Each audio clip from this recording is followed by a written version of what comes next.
लिए, ऐबदारों के लिए, नाफरमानों के लिए, सरकशों के लिए जो खुदा के हजूर से निकाले गए थे, गुनाह के सबब से वो मौत और हलाकत में चले गए थे, गुनाह के सबब से जिंदगी उनसे छीन गई थी, मौत वारद हो गई थी, दुख मुसीबतें परेशानियां उन पर आ गई थी, हर तरह की बीमारियों ने उन्हें चारों तरफ से घेर लिया था, इब्लीस उन पर हुकूमत कर रहा था, वो गुनाह के शिकंजे में जकड़े जा चुके थे, गुनाह की कुव्वत और गुनाह की कैद में, गुनाह की पावर में आ चुके थे। लेकिन खुदावंद यीशु मसीह निराशों के लिए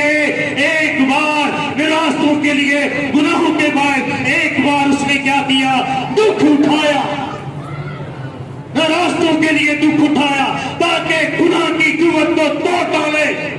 गुनाह के बंधनों को तोड़ डाले, इंसान को गुनाह की कैद से, गुनाह की गुलामी से, मौत की गुलामी से